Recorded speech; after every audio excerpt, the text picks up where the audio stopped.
আমি আল্লাহর বান্দা, আল্লাহর গোলাম হয়ে আমাদের প্রিয় নবী হযরত মুহাম্মদ সাল্লাল্লাহু আলাইহি ওয়াসাল্লামের মধ্যে আমাদের পথ প্রদর্শক পবিত্র কোরআন শরীফ অবলম্বন করে পবিত্র কোরআন শরীফ থেকে যে আমি উপদেশ পাই, যে শিক্ষা পাই, সেই দিক দিয়ে আমি এগিয়ে যাচ্ছি।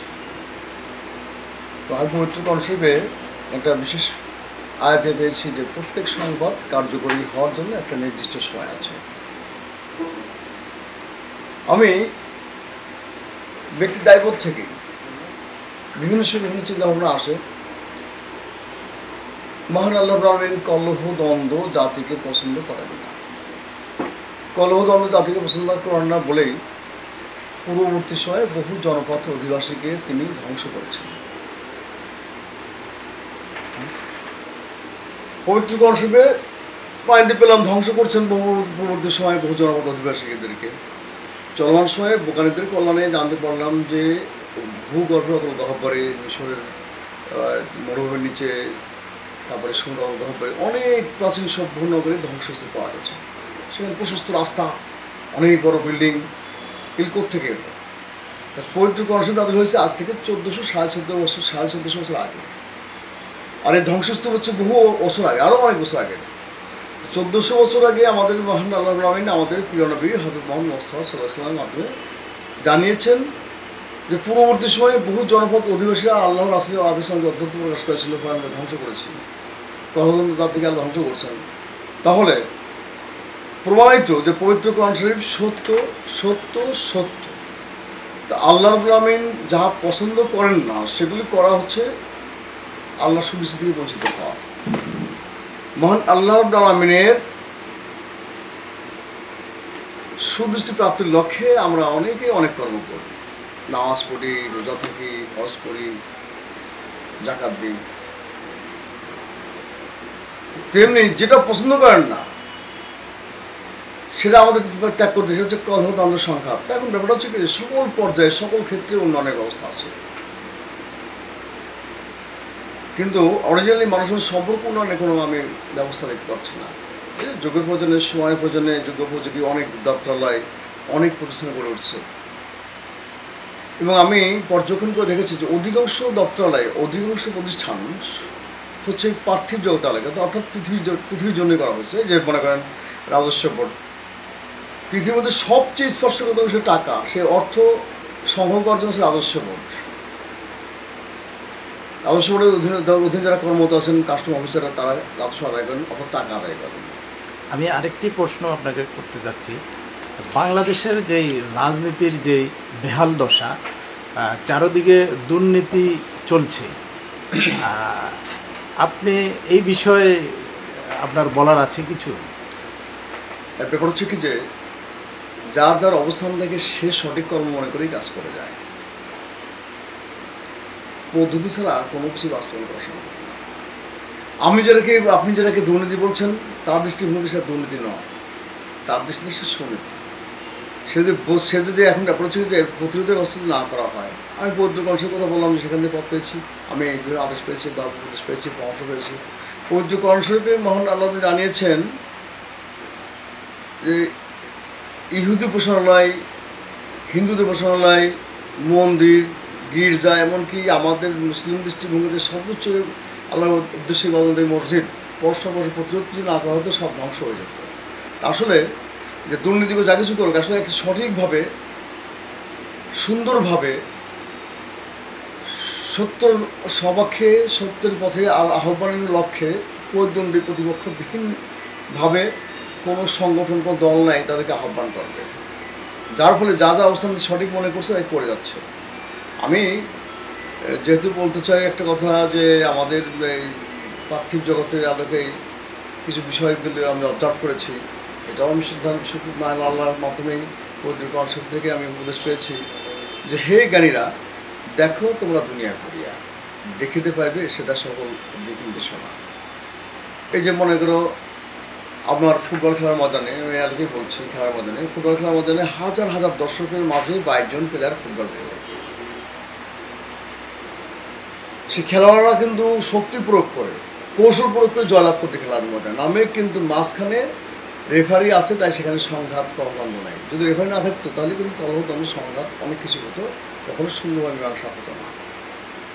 আমাদের দেশে না সারা পৃথিবীতে শীর্ষ ব্যক্তিবর্গ যারা যারা দেশ পরিচালনায় রত রয়েছেন এবং যারা অপেক্ষারত রয়েছেন, এক পক্ষ দেশ পরিচালনা করছেন আর পক্ষ করতে যাচ্ছেন, তাদের মতো পার্থক্যে বৃহৎ নিষ্পত্তিতে সঠিক ক্ষেত্রে সমর্থনকারী হিসেবে কোনো বিশেষ পদ্ধতির মাধ্যমে কোনো দল বিশেষ দল নেই, যার ফলে তারা বুঝতে পারে না কোনটা সঠিক কোনটা ভুল। এক পক্ষ ক্ষমতা থাকে আর এক পক্ষ ক্ষমতা আসার জন্য চেষ্টা করে। রাজনৈতিক দল গঠন করার মূল লক্ষ্য উদ্দেশ্য ক্ষমতা দখল, কিন্তু আমরা যেটা মনে করি রাজনীতির মূল লক্ষ্য উদ্দেশ্য মানুষের মঙ্গল এবং কল্যাণ। কোনটা মঙ্গল হচ্ছে কোনটা কল্যাণ হচ্ছে সেই পক্ষে কথা বলার লক্ষ্যে মাঝখানে থাকতে হবে প্রতিদ্বন্দ্বী প্রতিপক্ষবিহীন একটা দল। আমি আবারও বলছি, পবিত্র কোরআন শরীফ থেকে আমি একটা আয়াত পেয়েছি, সূরা আল ইমরানের 104 নম্বর আয়াতে মহান আল্লাহ রাব্বুল জানিয়েছেন মানব জাতির উদ্দেশ্যে, তোমাদের মধ্যে এমন একটি দল থাকা আবশ্যক যারা সকল মানুষকে সুপথের দিকে ডাকিবে, ভালো কাজ আদেশ করিবে এবং মন্দ কাজ নিষেধ করিবে, এবং তাহারাই সবলকাম হইবে। তাহলে আল্লাহর এই আদেশের মাধ্যমে যদি পালন করা হয় তাহলে অবশ্যই সফলতা পাওয়া যেতে পারে। এখন সকল মানুষকে ডাকতে গেলে আমি বলবো যে মানুষ তো মানুষই, যার মানুষের আকৃতি, যার চোখ আছে, দুটো হাত আছে, পা আছে, বা মানুষের সন্তান, তাকে কিন্তু মানুষ বলি আমরা কিন্তু তাকে মানুষ বলি। বিশ্লেষণটাই পরে কথা, কিন্তু মানুষ এই সকল মানুষের ডাকতে গেলে হিন্দু, বৌদ্ধ, খ্রিস্টান, চোর, ডাকাত, খুনি, বাটপাড়া, মুসলমান সব মানুষকে ডাকতে গেলে একটা দল লাগবে, প্রতিদ্বন্দ্বী প্রতিপক্ষবিহীন দল।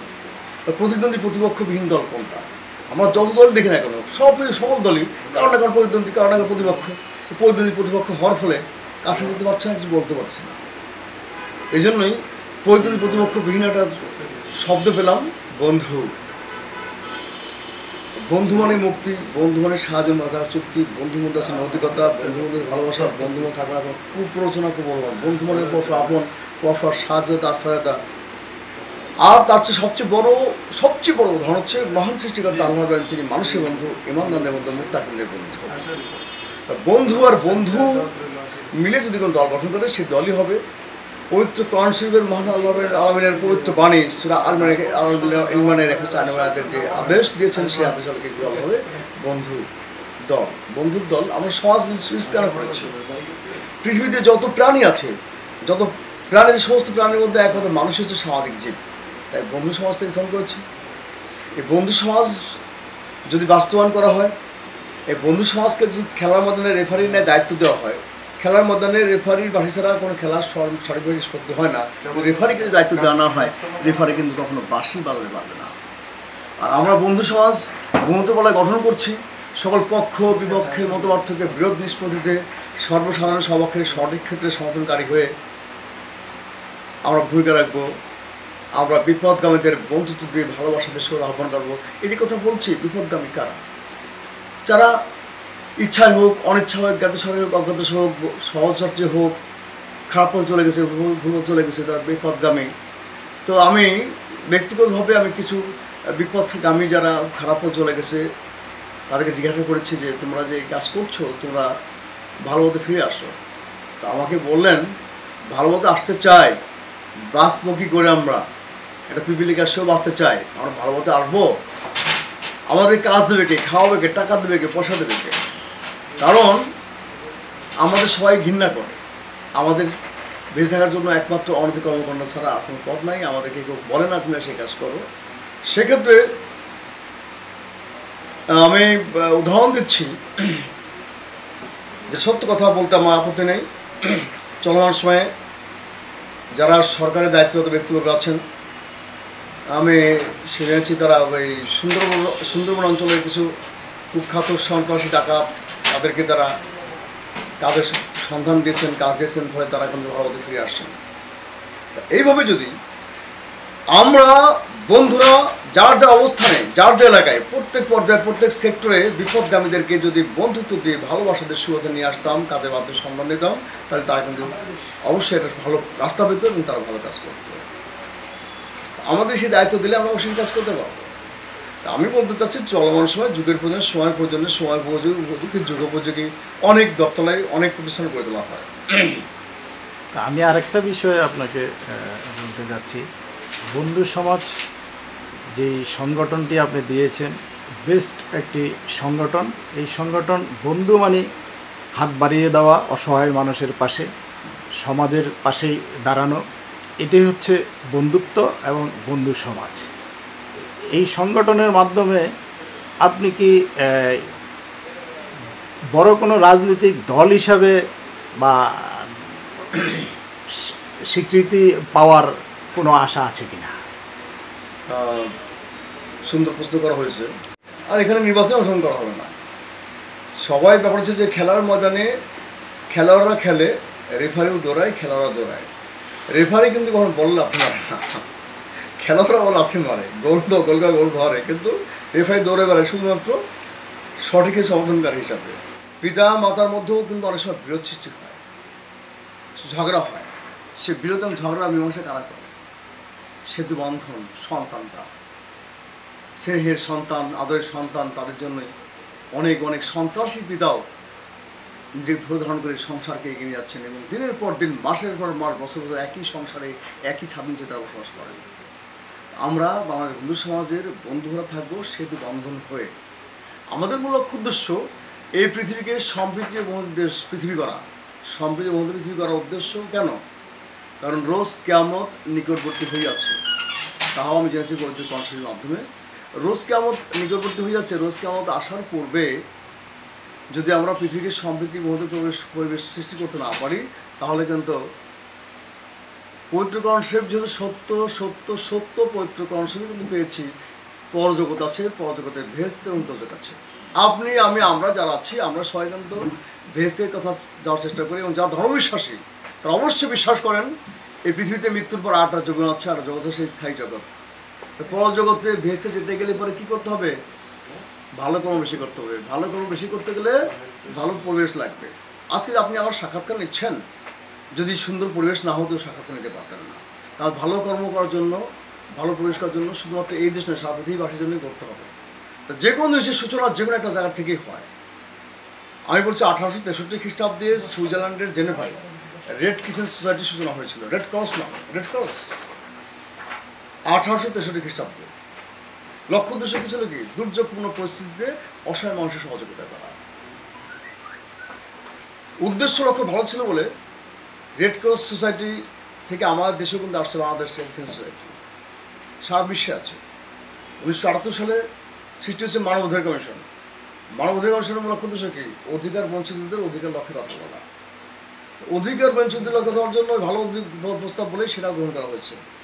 আমি বাংলাদেশের সন্তান হয়ে সর্বকালের সর্বশ্রেষ্ঠ বাঙালি জাতির পিতা বঙ্গবন্ধু শেখ মুজিবুর রহমানের আদর্শ অনুপ্রাণিত সন্তান হয়ে বলতে চাচ্ছি, আমরা এই বাংলাদেশ থেকে শুধুমাত্র অন্য দেশকে অনুকরণ করি। আজ আমাদের দেশকে অনুকরণ করুক। আমরা এই দেশকে মডেল করতে যাচ্ছি, সম্প্রীতি দেশের মডেল বাংলাদেশ। সোনার মানুষ হবো মোরা, গর্ব সোনার বাংলা। কারণ কি?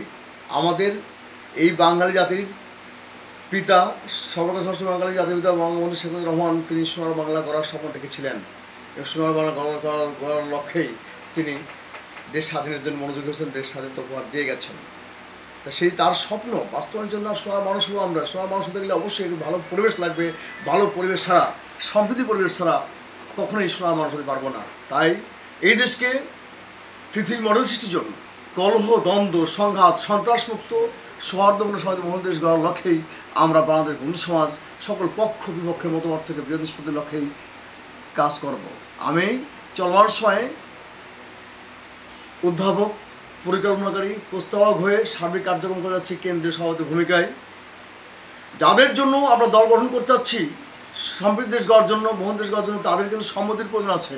আইন শৃঙ্খলা বাহিনীর মধ্যে সেখানে একই অবস্থায় আমাদের পুলিশ প্রশাসনের মধ্যে যোগ্যতা নির্ধারণ করা হয় বলে চলছে। তো তেমনি আমাদের যে জাতীয়করণ করা হয় এই আদেশটা দিলে তখন আমরা প্রত্যেক পর্যায়ে প্রত্যেক সেক্টরে প্রকৃত যোগ্যতম যা নির্ভরযোগ্য, বিশ্বস্ত, সেই সমস্ত লোকদের আহ্বান করতে পারবো। তারাও স্ব-উদ্যোগে এগিয়ে আসবে।